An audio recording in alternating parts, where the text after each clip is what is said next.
잘 지내셨어요? 일주일 동안? 묻잖아요. 잘 지내셨어요? 네. 행복하셨나요? 아니면 뭐 불행하셨나요? 역시 여러분들 대답이 없기 때문에 좀 한 가지 게임을 하려고 해요. 손을 한번 이렇게 들어보시겠어요? 이렇게 울트라맨처럼. 네. 하세요, 공주님. 네. 자, 이쪽은 불행이고요. 이쪽은 행복이에요. 내가 지난 한 주간을 살았을 때 나는 정말 불행했다 하시는 분은 이게 0이고 여기가 90, 100이에요. 그래서 꺾어주시면 돼요. 지수대로. 그리고 행복하신 분은 이쪽을 꺾어주시면 돼요. 이렇게 손을 이렇게. 가끔 융통성 없는 분들은 나는 손이 이렇게 잘 안 꺾어져야 하시는 분들이 있는데 이렇게 꺾으시면 돼요. 그냥 이렇게. 알겠죠?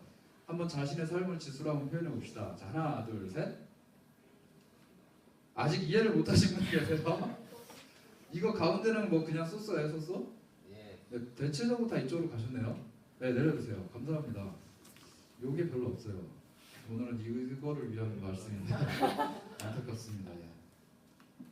제가 올해 청년부를 이제 시작하게 되면서 한 권의 책을 읽기 시작했습니다. 뭔지 보이세요? 제목? 영세 좀 크게 읽어줄래요? 청년들은 왜 교회를 떠나는가? 네, 우리 청년들 왜 교회를 떠나는가? 서점 갔는데 이거밖에 눈에 안 들어오더라고요. 다른 책들보다도 이 책이 너무 깊게 제 눈을 사로잡았습니다. 그래서 읽기 시작했는데 책갈피가 앞에 꽂혀 있어요. 얼마 안 됐어요, 읽은 지. 근데 서론만 읽었는데 망치로 한 3대 맞은 것 같아요. 저는 책을 사면은 이제 추천사 이런 거를 좀 유심히 보는데 이 책은 추천사보다도 맨 뒤에 있는 문구가 좀 이렇게 마음에 와닿습니다. 읽어드릴게요. 기독교 리서치계의 권위자 바나그룹의 대표 데이비드 키네먼, 이 책을 지은 사람인데요. 그 사람이 18세부터 29세 1청2청이죠. 그 사람들을 대상으로 광범위한 여론조사를 실시했습니다. 미국에서요. 그들은 왜 교회를 떠났을까? 이 결론이에요. 교회를 떠난 사람들에게 리서치를 했는데 그 사람들의 답변이 대체적으로 이랬다는 얘기예요. 읽어드릴게요. 우리가 교회를 떠난 게 아니라 교회가 우리를 밀어냈습니다. 다른 사람은 교회는 너무 폐쇄적입니다. 세상과 교회에 양다리를 걸치며 살아가는 게 싫었어요. 또 다른 사람은요. 교회는 논리적으로 설명하지 않은 채 두려움 때문에 뭔가를 하게 만듭니다. 동의하시나요? 지금 계속? 동의하시면 안 돼요. 동의할 수도 예. 또 다른 사람은요. 교회는 과학을 적대시하고 무조건 믿으라고만 요구합니다. 또 다른 사람은 이게 압권입니다. 교회 안에 머물면서 싸우는 게 낫다는 생각에 오랫동안 버텨왔는데 결국엔 깨달았습니다. 교회 안에 머물면 머물수록 하나님과의 관계가 더 나빠지고 나 자신과의 관계도 깨진다는 것을 발견했습니다. 동의하십니까? 저는 상당히 동의합니다. 우리 한국교회, 특히 기성교회들은 청년들을 이런 상황으로 내몰았어요. 여러분들 중에 이런 고민들을 가지고 이 신앙생활을 해왔던 청년들이 상당히 많은 것으로 알고 있고요. 저랑 또 그런 얘기를 많이 나눈 청년들이 있어요. 그래서 저는 이 책을 읽으면서 많이 깨닫고 있습니다. 데이비드 키네먼, 이 사람은요 이렇게 얘기해요. 청년들은 필연적으로 성경의 진리나 교회에 대해서 의문을 갖는 존재들이라고 얘기를 해요. 왜 이래야 하지? 왜 교회는 이런 행동들을 하는가? 왜 그리스도인들은 이래야만 하는가? 왜 그리스도인들은 세상 가운데서 이렇게 살아야 하는가? 라는 질문을 던지는 시기가 바로 청년들의 시기입니다. 여러분, 예를 좀 들어볼까요? 초등학교 때 엄마가 감사원금 주잖아요. 그 배달했잖아요, 우리가. 엄마가 준 헌금 들고 가서 교회에 내는데 내가 뭘 감사하고 이걸 왜 내야 되는지 심각하게 고민한 친구들 있으세요? 어린 나이 때부터? 저는 모태신앙인데 고민 전혀 안 했습니다. 혹시 이거를 중간에 빼서 뭐 아이스크림을 사 먹었을 때 엄마한테 혼날까 안 혼날까 이런 거는 고민했어도 이걸 왜 내야 되는지에 대해서 별로 심각한 고민을 하지 않았어요. 왜냐면 이 모태신앙들이 특징이 그래요. 자, 여기 한번 손 들어 보실래요? 나 모태신앙이다. 모태신앙이 뭔지 다 아시죠? 거의 한 3분의 2예요. 내려주세요. 모태신앙들은요, 일단 제 생각에는 거의 한 반쯤은 쓰레기예요. 제가 그랬거든요. 모태신앙은요, 일단 내가 언제부터 하나님을 믿었는지에 대한 개념 자체가 없어요. 내가 언제부터 교회를 다녔지? 라는 개념도 없고요. 그냥 극성 맞은 엄마가 뱃속에 나를 넣고 교회를 가기 시작했기 때문에 나는 그냥 강제적으로 기독교인이 된 거예요. 불교, 천주교 뭐 그런 거 고민해볼 여지가 없었어요. 종교가 뭔지를 모르는 상태로 기독교인이 됐죠. 강제적으로 이게 선택받은 거예요. 하나님의 선택보다도 우리 엄마의 선택이 더 강해요. 왜냐면 하나님은 나를 아직 만나주지 않았는데 우리 엄마가 이미 나를 교회에 끌고 갔거든요. 그게 모태신앙이에요. 그 믿음에 대해서 최초의 기억이 없어요. 혹시 교회를 좀 늦게 온 사람들, 제가 알기로 좀 있는데 한번 손 들어보실래요? 경승이, 강호, 고은이 이렇게 셋이 있는데 경승이가 그런 얘기 많이 했었어요. 중간에 오신 분들은 반드시 그 경험이 있을 거예요. 수련회 처음 갔을 때 사람들이 소리 질러서 기도하는 거, 뭐 금요기도에 왔는데 갑자기 막 앞에서 기도하자 그랬고 눈을 감았는데 옆에 사람들은 갑자기 통성기도를 하기 시작하는 거, 있지도 않은 죄를 갑자기 고백하라고 막 A4용지 던져주고 쓰라 그러고, 그 갑자기 촛불에다 태운 다음에 십자가에다가 촛불 켜놓고서는 막 기도하는데 애들 울면서 난리 피우는 거, 이런 거 보면서 이해할 수 없는 그런 경험들이 있습니다. 근데 모태신앙들은 이해는 해요. 다 이해합니다. 왜 저런지 다 알아요. 내가 안 할 뿐이지. 나는 안 하는데 이해는 해요. 모태신앙은요 또 굉장히 순종적이에요. 제가 어릴 때, 그러니까 유초등부 시절에는 디즈니 만화동산을 했었어요. 여러분들 기억하시나요? 웃는 사람은 거의 20대 후반인데 이게 꼭 주일 아침 한 8시 몇 분쯤에 시작을 해요. 그래서 9시를 넘겨서 거의 10시 좀 못해서 끝나는데 양아치예요. 9시에 예배를 하거든요, 저희는. 디즈니 만화동산이 한 3가지 만화의 종류를 연속으로 이렇게 하는데 첫 번째 거 보다가 결론을 못 찍고 교회를 가야 돼요. 두 번째, 세 번째 거는 뭘 하는지도 아예 몰라요. 근데 그거를 다 보고 오는 애들이 있어요. 엄마 아빠가 교회 안 다니는 애들. 그런 애들은 다 보고 와요. 그런데 엄마 아빠가 교회 다니는 애들은 무조건 그거 못 보고 교회를 가야 돼요. 지금 청년부들도 그런 청년들이 있을 수도 있어요. 우리가 1시 반에 예배를 드리는데 계속 항상 늦게 오는 청년들은 부모님이 교회를 안 다니는 청년의 가능성이 되게 커요. 그런데 이게 버릇이 된 모태신앙들은 예배 시간을 좀 지켜야 된다는 은연중에 강박관념이 있어요. 또 모태신앙들의 특징은 밥 먹기 전에 왠지 기도를 해야 될 것만 같은 그런, 그리고 특히 그 자리에 목사님이나 전사님 있으면 대표 기도를 시켜야 될 것만 같은, 차 타고 출발하기 전에 누군가 기도를 해야지 사고가 안 날 것만 같은 그런 강박관념이 있습니다. 전혀 상관없는 일인데 말이죠. 그래서 분명히 밥은 우리 엄마가 차려줬는데 감사기도는 누구한테 올려요? 하나님한테 드려요. 오늘도 나에게 일용할 양식을 주시고 맛있는 밥 주셔서 감사해요 하나님, 이렇게 얘기하는데 사실 엄마가 차려준 거잖아요. 이런 질문을 전혀 가져본 게 없는 거죠. 그게 모태신앙입니다. 그런데 이 모태신앙들이 생각이란 걸 하기 시작해요. 보통 이 생각을 중학교 때, 초등학교 때 하는데 모태신앙들은 대체적으로 청년이 되면 그때부터 생각을 합니다. 뭐에 대해 생각을 하냐면요, 내가 믿는, 내가 알고 있는 하나님이 진짠가라는 생각들을 하게 돼요. 그러면서 제일 먼저 무슨 생각이 찾아오냐면요, 교회에서 평상시에 내가 해왔던 일에 대해서 심각한 의문을 가집니다. 저는 11조에 대해서 굉장한 의문을 가졌어요. 예를 들어 우리 아버지가 100만 원을 버셨어요. 그럼 우리 어머니가 10만 원을 11조로 하셨어요. 그리고 90만 원 중에 5만 원을 나에게 용돈으로 주셨어요. 나는 일해서 번 게 아니라 그냥 용돈이에요. 근데 내가 그 5만 원에 5천 원을 11조를 내야 돼요, 말아야 돼요? 이런 생각 안 해보셨어요? 우리 집은 100만 원밖에 못 벌었어요. 그 우리 집 돈이잖아요. 내 돈이 아니라 엄마 아빠 번 돈이잖아요. 100만 원에 대한 11조를 10만 원을 했는데 5천 원을 또 해야 되는 건가? 그러면 우리는 105만 원을 번 건데 뭐 하나님 그 거짓말하는 거 아니에요? 계산 똑바로 해야 될 거 아니에요. 하나님이 10의 1조라고 했는데 왜 우리는 10.5예요?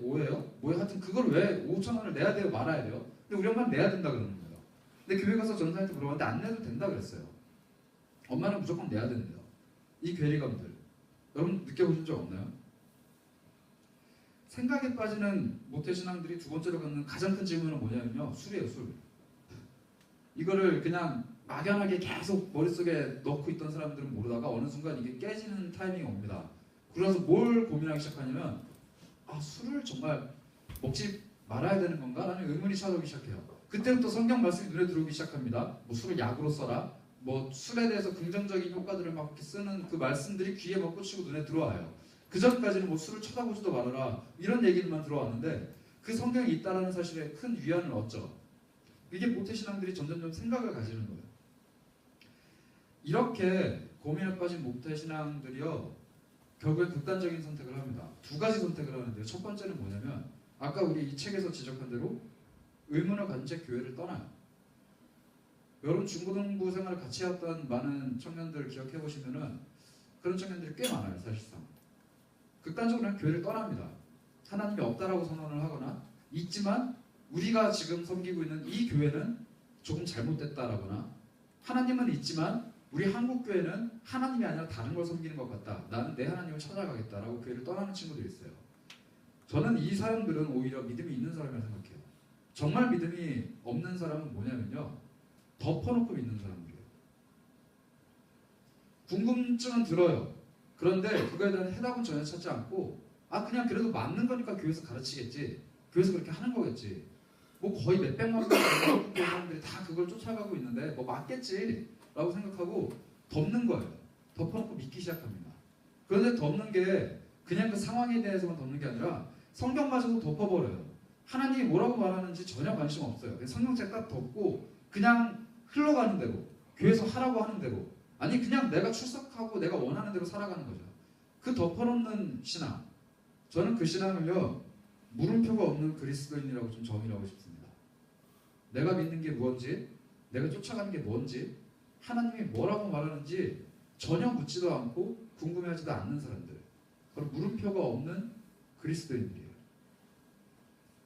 이 자리에 있는 수많은 모태신앙들 중에 이 물음표가 없는 그리스도인이 있는지도 모르겠어요. 저는 이 물음표를 갖는 게 20대 중후반이 돼서 갖기 시작했습니다. 놀랍죠? 저는 신학교를 갔거든요. 대학교를. 신학생으로 하나님에 관한 지식을 공부했던 사람인데 신학교를 졸업할 때까지 이 물음표를 갖지를 못했어요.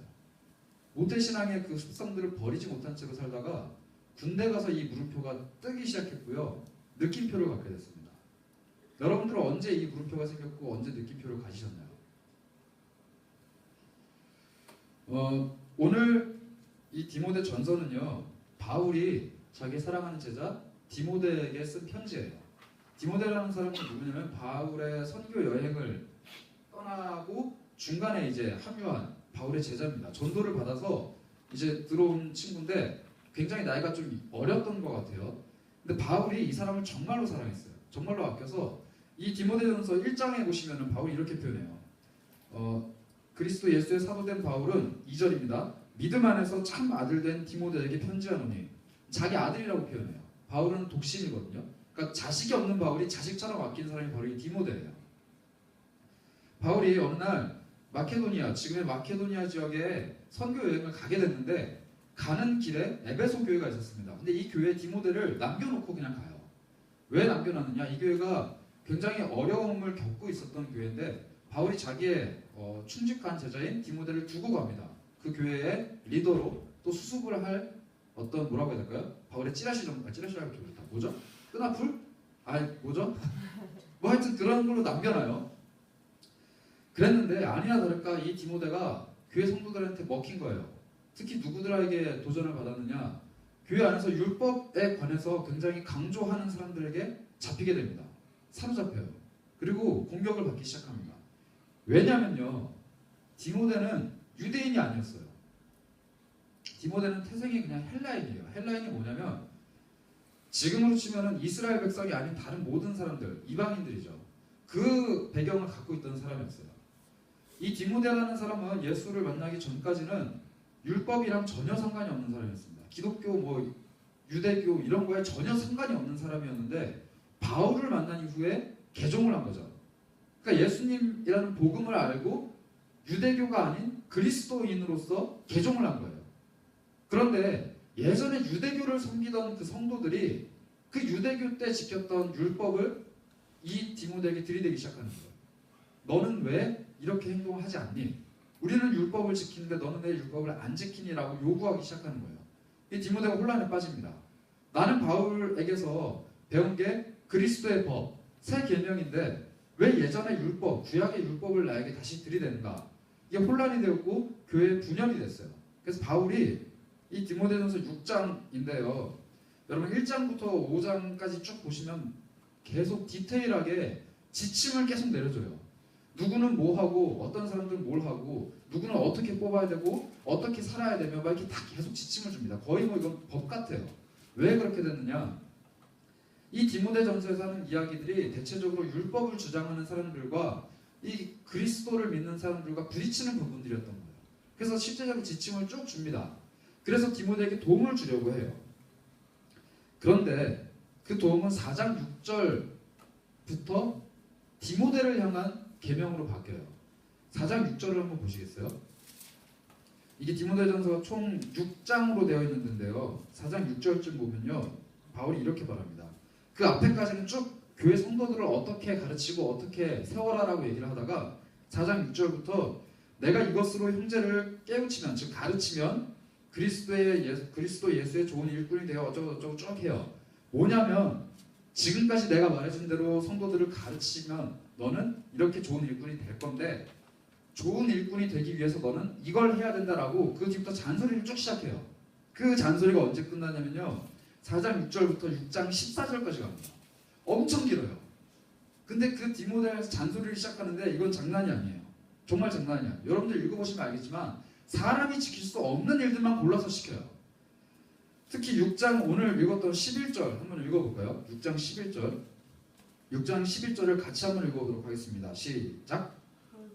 오직 너 하나님의 사람아 이것들을 피하고 의와 경건과 믿음과 사랑과 인내와 온유를 따르며 몇 개 안 되지만 의, 경건, 믿음, 사랑, 인내, 온유 이것들을 따르래요. 쉽지 않죠. 이것들. 근데 14절은 더 가혹합니다. 14절 제가 읽어볼게요. 우리 주 예수 그리스도께서 나타나실 때까지, 그러니까 예수님 다시 오실 때까지 예수님 다시 오실 때까지 흠도 없고 책망받을 것도 없이 이 명령을 지켜라. 이거 좀 가혹하지 않습니까? 여러분 율법이 지키기 어려운 거예요? 이게 지키기 어려운 거예요. 율법은 제사만 드리고 좀 법 몇 개 지키면 돼요. 이거에 비하면. 근데 얘는 바울은 지금 뭐라고 얘기해요? 의도 지켜야 되고 경건도 지켜야 되고 믿음, 사랑, 인내, 온유 이 모든 것들을 지키는데 적당히 지키는 게 아니라 흠도 없고 책망받을 것도 없고 아주 흠결도 없이 뭐 손가락질 받을 거 없이 완벽하게 지켜내라는 거예요. 디모데에게 이게 도움이 되는 편지입니까? 여러분들 지금 내가 교회에 어린 나이에 리더가 돼서 청년부의 리더가 돼서 회장이 돼서 섬기려고 하는데 목사님이 편지를 써서 줬어요. 카드를 이렇게 줬는데 나는 정말 너무 힘들어서 목사님께 도움을 구했는데 목사님이 너는 흠도 없어야 되고 너는 완벽해야 되고 새벽기도 다 나와야 되고 수요예배 금요예배 풀참해야 되고 너는 말씀도 달달달 외워야 되고 너는 하여튼 무조건 흠잡을 데가 없어야 돼 라고 하면서 편지를 그냥 딱 끝내버렸어요. 이게 격려가 돼요? 도움이 돼요? 근데 바울이 이런 편지를 썼다라는 거예요. 제가 디모데였으면 욕했습니다. 이게 무슨 이게 편지예요. 여러분 예수님이 자유롭게 했다면서요. 모든 것들을 다 해결하기 위해서 십자가에 달려서 돌아가셨다면서요. 막 피 흘리고 막 난리 났잖아요. 예수님 죽었잖아요 결국. 부활까지 했잖아요. 모든 걸 다 이루었다고 본인이 말씀하셨는데 이게 뭘 이루어요? 내가 이거 해야 되잖아 또. 사랑의 법, 의의 법, 온유를 지켜야 되는 거 이거 다 내가 해야 되잖아요. 지키라면서요 지금. 근데 왜 예수님이 돌아가시는 거예요? 예수님이 죽은 이유가 뭐예요? 난 돌아가신 예수님을 믿고 다 해결된 줄 알았는데 예수 믿고 교회 와보니까 이것들을 지키라는 거예요. 여러분 이 질문을 지금 청년회 때 하지 않으면 우리가 이것들을 전혀 무슨 말인지도 모른 채 그냥 읽기만 한다는 거예요. 여러분 예수 믿고 교회에 와서 예배 드리면 모든 게 다 해결이 됩니까? 여러분들의 삶에서 모든 죄가 다 눈높듯이 사라지고 예수님한테 우리가 찬양하듯이 뭐 내가 흰옷을 입은 천사처럼 예수님의 신부가 되고 거룩한 성도가 되고 예수님을 따라 달려가는 제자가 되고 예수 믿음 모든 게 다 돼요? 근데 믿음으로만 구원을 얻는다면서요. 예수 믿으면 다 해결되고 자유를 얻고 평안함만이 내 마음속에 가득히 깃든다면서요. 근데 왜 우리 인생은 계속 어려워요? 왜 이래요? 이 질문은요. 모태신앙이기보다는 모태신앙이 아닌 사람들이 더 많이 하는 질문들입니다. 상대적으로. 왜냐하면 모태신앙이 아닌 사람들은요, 필연적으로 교회를 처음 왔던 때의 기억이 있어요. 나는 좀 평안한 삶을 원해요.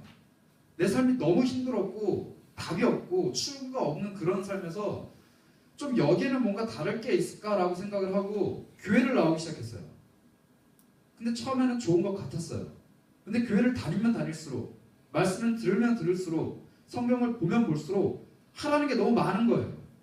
차라리 모르고 세상을 살아갔더라면 더 편했을 텐데, 이제는 그냥 살아가는 것도 벅찬데, 살아가는 것뿐만 아니라 내 마음속에 있는 이 갈등 요소까지 다 끄집어내서 다 고치라는 거예요. 내가 지금까지는 죄라고 생각하지 않았던 것들도 성경에서는 죄라고 얘기합니다. 내가 지금까지 전혀 거리낌 없이 행했던 그런 것들도 성경에서는 죄라고 얘기하는 거예요. 교회 다니기 더 힘들어요. 그게 안모태 신앙들이 겪는 괴로움이죠. 죄를 해결하기 위해서 교회를 왔는데, 교회에서는 우리를 해결 방법이 없는 죄인이라고 얘기합니다. 예수님의 십자가만 있으면 됩니다라고 말은 해요. 말은 하는데 매 집도 가면 또 나를 죄인 만들어요. 그게 바로 교회예요. 이건 모태신앙이든지 모태신앙이 아니든지 전혀 상관없이 우리 모두가 갖는 괴로움입니다. 여러분, 이 갈등 속에서 혹시 고민해 본 적 있으세요? 혹시 지금도 그런 갈등이 마음에 내재된 상태로 그냥 교회에 와서 일단 지켜보는 상태입니까? 11절을 이렇게 바울이 이야기한 다음에요, 12절에서 바울은 연이어서 그렇게 얘기합니다. 의와 경건과 믿음과 사랑과 인내와 온유를 따르며 믿음의 선한 싸움을 싸우라. 영생을 취해라. 바울은 이 모든 갈등을요, 믿음의 선한 싸움이라고 얘기를 해요. 믿음의 선한 싸움. 싸움이 선한 싸움이 어디 있습니까? 지금 북한에서 미사일 쐈잖아요. 미사일 쏘는데 선하게 날아가는 미사일이 있습니까? 하트 달려있고 날아가면서 불길 뒤에서 막 꽃가루가 나오고 이러면서 선하게 달려가서 터지면 그 안에서 행복이 꽃피는 폭탄들이 있어요. 친구랑 싸우는데 선한 싸움은 도대체 어떻게 싸워야 되는 거예요? 사랑한다 이러면서 때려야 돼요? 뭐가 도대체 선한 싸움이에요? 바울은 이상한 표현을 써요. 선한 싸움. 그런데요, 13절 보시면은 이게 뭔지 바울이 좀 더 자세히 설명을 합니다. 13절을 한번 읽어볼까요? 시작. 눈물을 살게 하신 하나님 아빠 본디오 빌라도를 향하여 선한 증언을 하신 그리스도 예수 앞에서 내가 너를 명하노니. 그리스도께서 선한 증언을 하셨다 그래요. 선한 증언. 보시면요, 12절에 똑같은 이야기를 해요. 뭐 영생을 취하라 한 다음에 이를 위하여 내가 부르심을 받았고 많은 증인 앞에서 선한 증언을 하였도다. 그리스도께서 하나님과 빌라도 앞에서 하신 게 선한 증언인데요, 디모데가 또 부르심을 받아서 하는 일이 선한 증언이라는 거예요. 예수님이 하셨던 일과 디모데가 지금 개고생하면서 하는 그 일이 같은 일인데 뭐냐? 선한 증언을 하는 일이라는 겁니다. 디모데가 죽을 동 살 동 열심히 노력해서 의와 경건과 믿음과 사랑과 인내와 온유를 따르는 그 모든 일이요 선한 싸움인데, 이게 뭐냐면 선한 증언을 하는 일이라는 거예요. 그리스도께서 하나님 앞에서 그리고 자기를 죽이는 판결을 내리는 빌라도 앞에서 증언을 하신 게 선한 증언인데, 디모데가 하는 지금 이 싸움도 선한 증언이라는 거예요. 바울은 그래서 이것을 미친 듯이 해라라고 명령을 하는 겁니다. 명령을 지켜라. 무조건 지켜라. 한도 없이, 책망받을 것도 없이 지켜라. 이 선한 싸움을 살아가라고 디모데에게 얘기하는 거죠. 놀라운 거는요, 13절에서 바울은 이렇게 얘기해요. 이 선한 증언은요, 빌라도 앞에서 예수님이 자기가 어떤 분이신지를 증언한 건데, 이게 동시에 하나님 앞에서 자기를 증언하셨다는 거예요. 그러니까 뭐냐면 하나님 앞에서 그리고 사람들 앞에서 자신의 모습을 드러내고 자기가 이스라엘의 왕이고 자기가 사람들을 구원할 메시아임을 증언하는 것, 내가 누구인지를 증언하는 것이 예수 그리스도의 선한 증언이라는 거예요. 그리고 디모데가 하는 증언은 뭐냐? 하나님 앞에서 그리고 사람들 앞에서 그리스도가 누구인지 그리고 그리스도의 부르심을 받은 내가 누구인지 증언하는 것이 바로 선한 증언이라는 거죠. 성경에 그런 표현이 있습니다. 하나님이 예수님을 보낸 것처럼 나도, 그러니까 예수님도 우리를 보낸다라고 얘기를 해요. 하나님이 예수님 부르신 것처럼 예수님도 우리를 부르셨다라고 해요. 하나님이 예수님을 자녀 삼은 것처럼 우리도 하나님께서 자녀를 삼으셨다라고 합니다. 우리는 예수 그리스도의 형제라고 얘기를 하죠. 이게 그 맥락에서 이해가 될 수 있는 거예요. 예수님이 자기를 위협하는, 자기를 죽이려고 하는 사람들 앞에서 누구인지, 그리고 하나님은 어떤 분이신지, 자기가 어떤 사명을 갖고 계신지 증언하셨던 것처럼 디모데도 자기를 괴롭히고 있는 이 율법주의자들, 그리고 자기를 공격하고 있는 수많은 사람들 앞에서 하나님은 누구신지, 그리고 하나님이 나를 어떻게 부르셨는지, 그리고 내가 뭐를 해야 되는지 고백하는 것이 선한 증언이라는 거예요. 이해되시죠? 근데 그 선한 증언의 방법이 뭡니까? 11절에 나오는 이 수많은 것들을 따르고 지키는 것이라는 거예요. 그리스도인들이 올바로 살아가야 되는 이유는 하나님이 나를 사랑하셨기 때문만이 아닙니다. 그리스도인들이 이 모든 것들을 지켜야 되는 이유는요, 하나님이 나를 사랑하신 것에서 머무르는 게 아니에요. 내가 아닌 다른 누군가에게 하나님이 어떤 분이시고 그리스도가 어떻게 나를 부르셨고 내가 어떤 사명을 가지고 살아가는지를 드러내기 위해서 내 삶이 제대로 세워져야 된다는 겁니다. 그게 바로 디모데뿐만 아니라 여러분들과 제게 주어진 사명이에요. 그리스도인들은요, 동서고금을 막론하고 세상 가운데서 독특한 정체성을 가지고 살아갔습니다. 멀게는 초대교회 성도들도 그랬죠. 그 로마 시대, 로마 제국의 수많은 사람들이 그리스도인들을 보고 미친 사람들, 귀신 들린 사람들이라고 생각할 만큼 독특한 정체성을 갖고 살았어요. 모든 사람들이 추구하는 삶을 추구하지 않았죠. 모든 사람들이 따라가는 방향을 따르지 않았어요. 그게 기독교인들의 삶입니다. 심지어 죽음이 다가와도 왜 그렇게 사느냐고 죽여버리겠다고 위협을 하더라도 자기 신앙을 지키는 게 그리스도인들의 정체성이었어요. 우리나라도 마찬가지입니다. 100년이 넘은 예전에 처음 기독교를 받아들이고 그리스도인으로서 회심한 사람들은 자신의 목숨을 걸고 그 모든 것들을 지켜나갔죠. 일제시대, 6.25 다 필요 없습니다. 모든 그리스도인들은요, 자기가 속한 곳에서 독특한 정체성을 갖고 있는데요, 그것은 반드시 주변 사람들에게 불편함을 야기시킵니다. 그리스도인들이 있으면요, 비그리스도인들은 불편해야 돼요. 그게 정상이에요. 그리스도인들이 어떤 공동체에 한 명이 있다, 그럼 이 사람 때문에 나머지 사람들이 불편해야 된다고요. 여러분들은 그런 그리스도인입니까? 여러분들의 직장에서, 회사에서, 가족 관계에서, 친구들 사이에서 여러분들의 존재가 여러분들이 교회 다니는 사람이기 때문에 불편함을 야기시키는 사람입니까? 그것 때문에 괴로우세요? 친구들은 주말에, 주일날 이 시간대쯤 다 같이 만나서 모임을 한번 하기 원하는데 나는 교회 가야 돼 라는 말 한마디를 꺼내는 게 괴롭고 불편하십니까?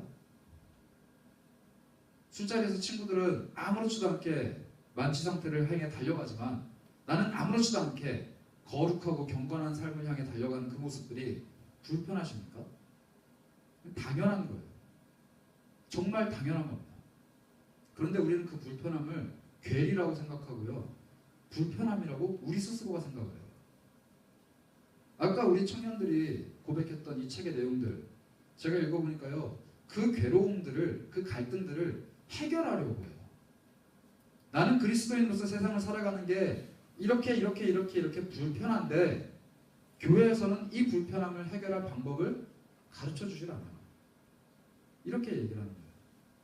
좀 생각을 바꿀 필요가 있습니다. 여러분, 정말 참된 그리스도인들은요, 정말 참된 세상 사람들과 살아갈 때는 정말 참된 불편함을 겪을 수밖에 없는 거예요. 그 불편함을 해소하는 방법은요, 그냥 세상을 그리스도인들로 변화시키는 것뿐입니다. 세상을 그리스도화시키는 것밖에 없어요. 그게 성경이 말하고 있는 방법이고요, 우리가 지금까지 믿어왔던 2000년이 넘게 믿었던 교회가 추구하는 방법이었고요, 그리스도께서 하신 방법이에요. 여러분 생각해보세요. 그리스도의 삶을 한번 돌이켜보십시오. 예수님이 태어난 그 순간부터요, 불편함이 시작됐어요. 예수님 때문에 수많은 애기들이 죽어갔잖아요.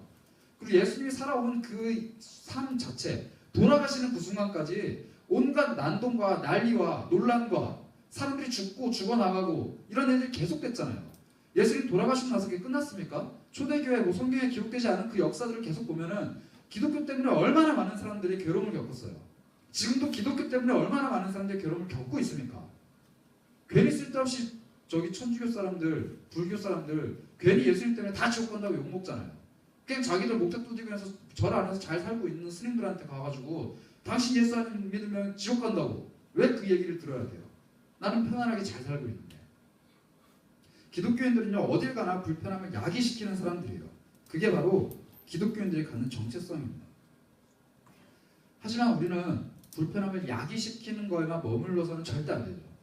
그 불편함을 넘어서서 이 불편함을 해소해야 됩니다. 상대방을 나와 같은 그리스도인으로서 변화시키고 만들어가는 방법으로요.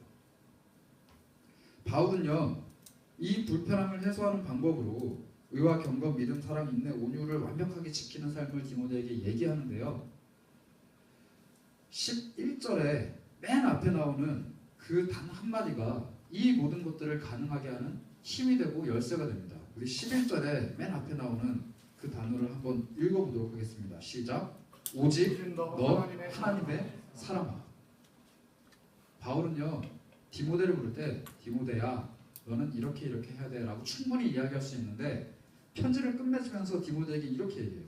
오직 너 하나님의 사람아. 아 지금까지 내가 잔소리 쭉 해왔으니까 그래 이제 편지가 거의 끝나가니까 좀 다독여줘야지. 야 너는 그래 하나님의 사람이야 할 수 있어 임마. 이런 뉘앙스가 아니에요. 제가 하나님의 사람이라는 표현을요 성경에서 다 뒤져봤어요. 물론 성경을 다 본 게 아니라 프로그램을 이렇게 돌려봤는데요. 여러분 생각보다 하나님의 사람이라는 표현이 별로 안 나옵니다. 성경에. 하나님의 사람이라고 지칭해서 딱 부른 사람은요 딱 3명밖에 없어요. 누구냐면요 모세와 엘리야와 다윗입니다. 하나님의 사람 모세, 하나님의 사람 엘리야, 하나님의 사람 다윗. 이 3사람의 공통점은 뭐냐면요 다 구약에 있는 사람들이에요. 예수님이 오신 이후에요 신약 성경 그 어디에서도 사람에게 너는 하나님의 사람이다라고 딱 지정해서 풀리나 너는 하나님의 사람이야 라고 부르는 경우가 단 한 군데도 없어요. 단 한 군데도. 오직 디모데에게만 이걸 이야기합니다. 근데 디모데는 뭐예요? 베드로나 바울같이 사도로 부름받은 사람도 아닙니다. 유대인도 아니에요. 헬라인이고 사도들의 제자, 끈아풀, 찌끄레기 그냥 어린애예요. 여러분들과 비슷한 나이 또래의 청년들이었다고요. 근데 그 청년에게 바울이 너는 하나님의 사람이다라고 얘기를 하는 거예요. 우리는 지금 뭐 이렇게 쉽게 얘기합니다. 당신은 하나님의 사람이에요. 하나님의 자녀죠. 뭐 이렇게 얘기를 하는데 이 하나님의 사람이라는 이야기를 들었을 때 사람들이 갖는 생각은요. 모세, 엘리야, 다윗 이런 사람들을 생각한다고요. 구약의 수많은 표현들 중에 아주 극도로 작은 사람들 그리고 위대한 사람들에게만 썼던 단어가 하나님의 사람이라는 표현이에요. 그리고 특별히 하나님의 사람은요. 천사들을 부를 때 사용했던 표현이에요. 하나님의 사람이 어떤 사람의 꿈에 나타나서 하나님의 사람이 호련히 나타나서 이렇게 천사들을 지칭할 때 하나님의 사람이라는 표현을 씁니다. 근데 그 표현을 디모데에게 쓰는 거예요.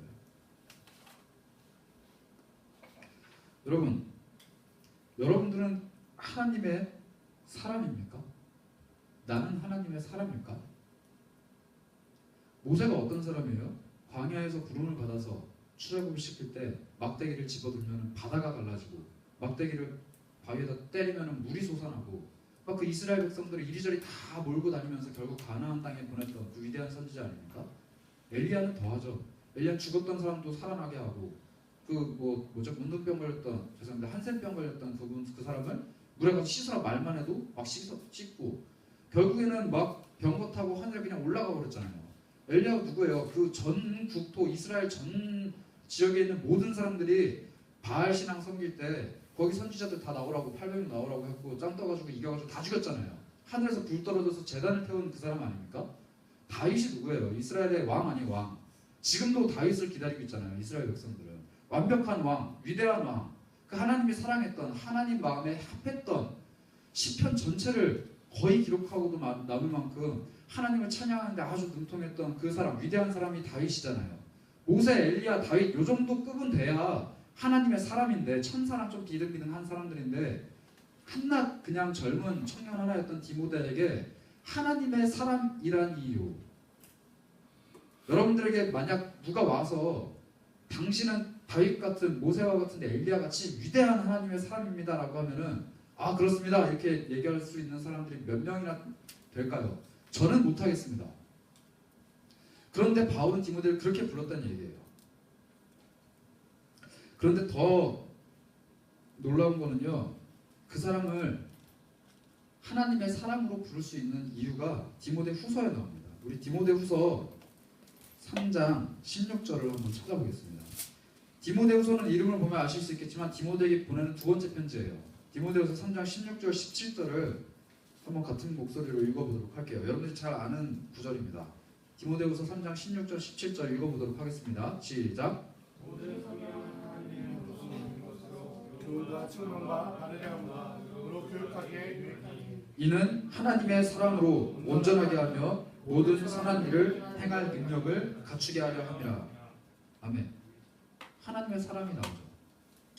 디모데에게 첫 번째 보낸 편지에서 바울은 그렇게 선언을 해버립니다. 너는 하나님의 사람이다. 때려버리죠. 그리고 편지가 끝나버려요. 디모데가 그 편지를 받았을 때 물론 도움이 많이 됐지만 내가 왜 하나님의 사람일까라는 심각한 의문에 빠졌을 거예요. 근데 바울은 두 번째 편지를 보내면서 디모데에게 하나님의 사람을 완벽하게 한 것이 이 성경이라고 얘기를 해요. 디모데가 하나님의 사람이 될 수 있었던 가장 큰 이유는요, 성경이 있어서예요. 성경이 하나님의 사람을 완전하게 하고 온전하게 하고 의로 교육하고 그 사람이 완전하고 흠이 없는 사람이 되게끔 하는데 유익한 것이기 때문에 너는 하나님의 사람이 될 수 있다라고 얘기를 하는 거예요. 여러분, 여러분들 다 성경책 있으시죠? 하다못해 핸드폰 안에도 있잖아요. 여러분들은 하나님의 사람이 될 가능성이 충분하고 농후하고 아주 쉽게 열려있는 사람들입니다. 이 고대시대 때 디모데가 책을 읽기가 얼마나 어려웠겠어요. 막 양피지에 이렇게 둘둘둘 두루마리 해갖고 이만큼 잔뜩 있어야 겨우 읽을 수 있는 그 성경책을 우리는 지금 이렇게 갖고 있잖아요. 우리는 하나님의 사람으로 될 수 있는 아주 간편한 방법이 있잖아요. 그런데 우리는 이걸 덮어놓고 믿는다고요. 아까 제가 덮어놓은 신앙, 물음표가 없는 신앙 얘기했잖아요. 덮어놔요 그냥.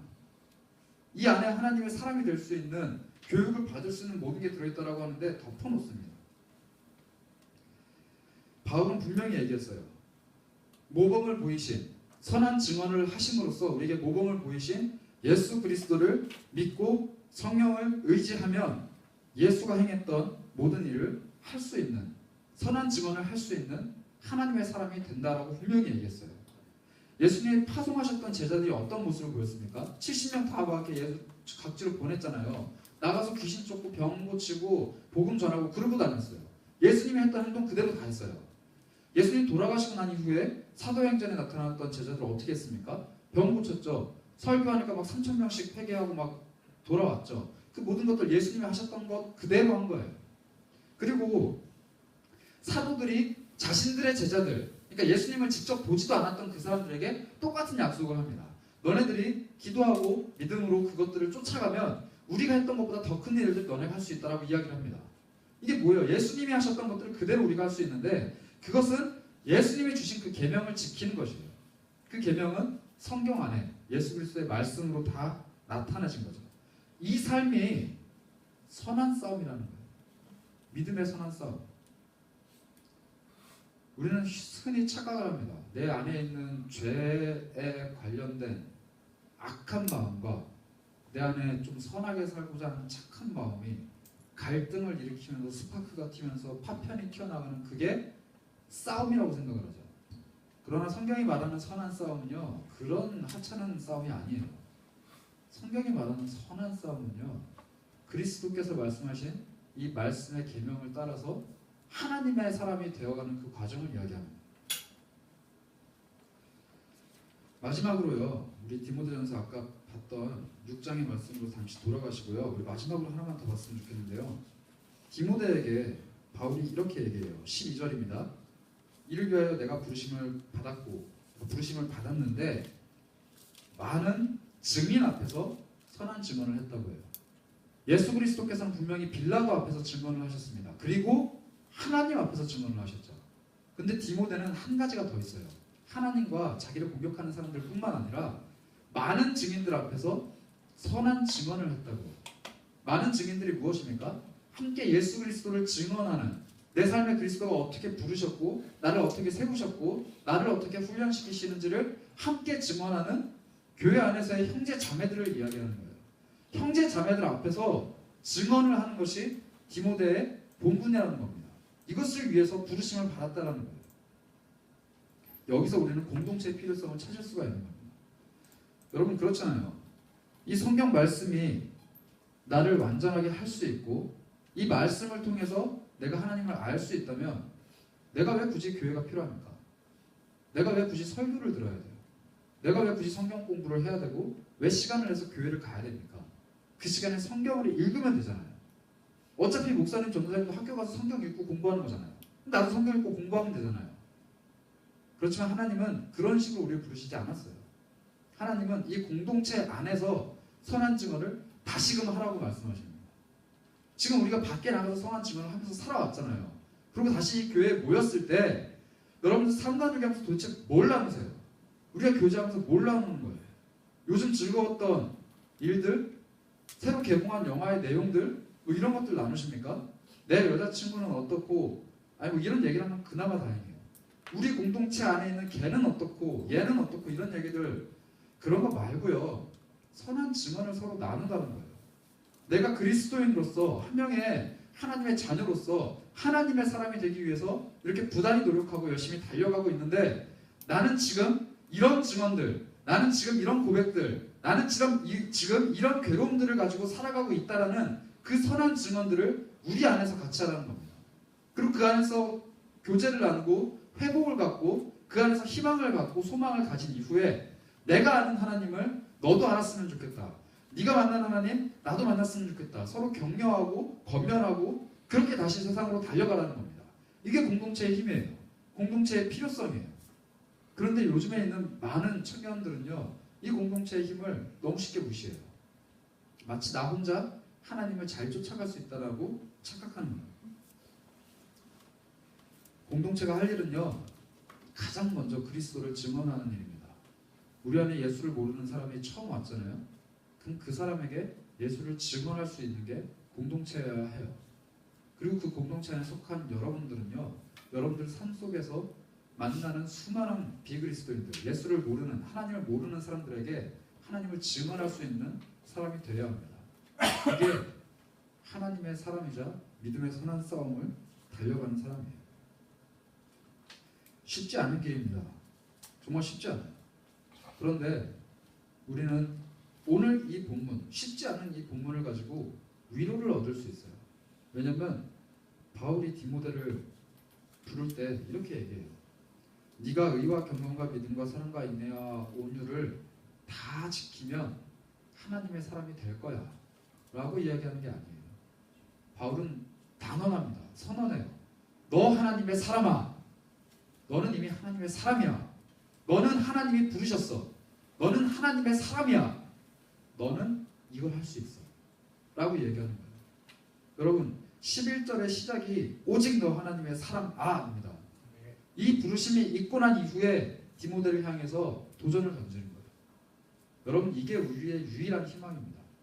우리가 우리 스스로를 볼 때 뭐가 과연 내세울 게 있고 힘이 되겠어요. 광야에서 떠돌던 모세를 찾아오셔서 부르시고 이스라엘 민족을 이끌어갈 만한 사람으로 부르시는 하나님이요. 모세를 하나님의 사람이라고 불렀던 게 언제인 줄 아세요? 모세가 죽었을 때입니다.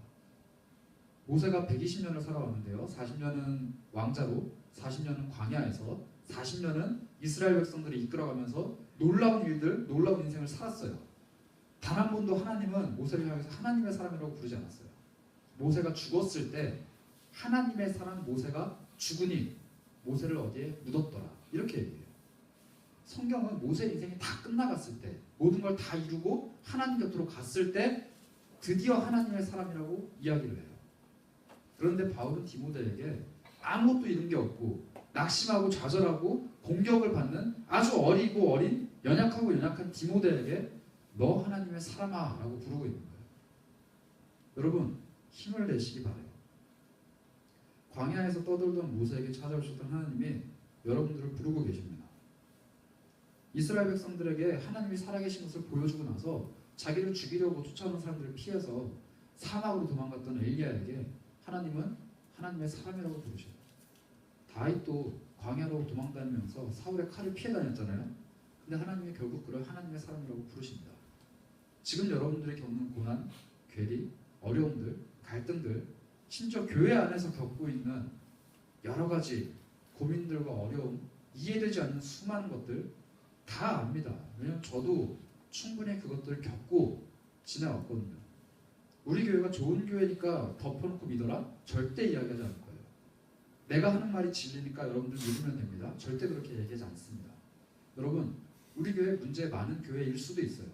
우리 청년부 답답한 청년부일 수 있습니다. 여러분들의 상황, 하나님이 살아계시지 않는 것처럼 느껴질 수도 있어요. 그러나 그래도 여러분은 하나님의 사람입니다. 하나님께서 여러분들을 그렇게 부르셨어요. 우리 공동체는 하나님의 사람들이 모여있는 공동체예요. 여러분, 답답하고 괴롭고 불편하고 다른 사람들과 갈등이 있다는 것은요, 여러분들이 잘 달려나가고 있다는 증거예요. 저는 누누이 얘기하지만 여러분들의 삶이 더 힘들기를 바라요. 더 괴롭고 더 죽을 만큼 고통스럽고 더 밑바닥을 치기를 바라요. 그래야 더 단련된 하나님의 사람이 될 수 있습니다. 하나님의 사람은 결코 쉽게 만들어지지 않아요. 하나님의 사람이라는 선언은요, 우리가 할 수 있는 게 아니라 하나님이 하실 수 있는 겁니다. 그리고 하나님의 사람이라고 만들어가는 것은 우리가 아니라 성경 말씀이 하시는 거예요. 여러분, 제발 성경 읽읍시다. 그리고 하나님 말씀을 제발 사모합시다. 그게 하나님의 사람이 해야 될 가장 처음이자 가장 마지막 사명입니다. 이 시간에 잠시 기도하도록 하겠습니다.